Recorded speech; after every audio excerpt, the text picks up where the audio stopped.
जय मैथिल जय मिथिला। हम सुनीता झा नीति सब गोटे के यथोचित प्रणाम करै छी। और आई हम एक सोहर गीत लऽ के एलहुँ हैं। आशा करै छी सबके नीक लागत। जो नीक लागे तो लाइक शेयर सब्सक्राइब करो। धन्यवाद। सुनी जाओ।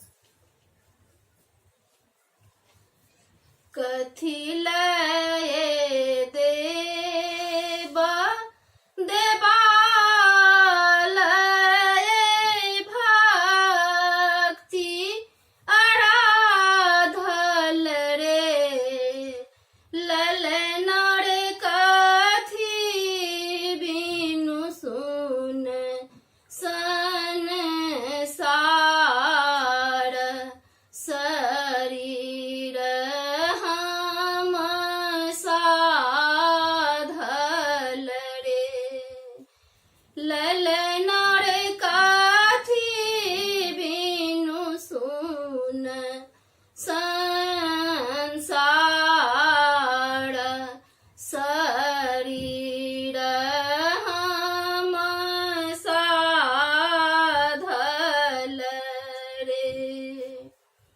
धन लाए देबा देबा लाए भक्ति आराधल रे ललन रे पुत्र बिनु सुन संसार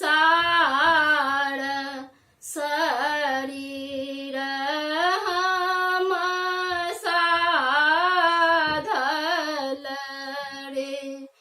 ललन रे पुत्र बिनु सुन संसार शरीर हम साधल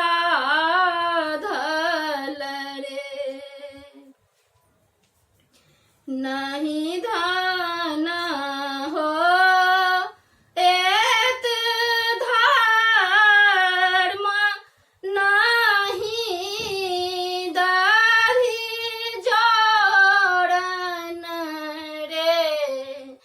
नहीं धान हो धर्म नहीं दही जोड़न रे ललन रे नहीं घृता हो होम नहीं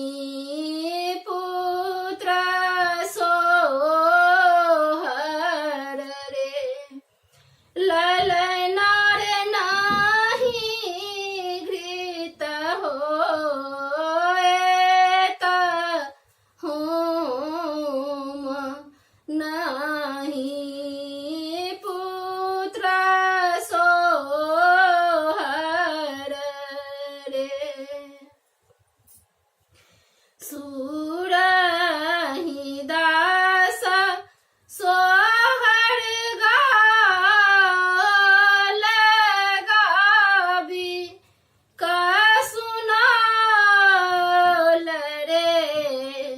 ललन रे जानमल घर नंदलाल की सब घर सोहर रे ललन रे जानमल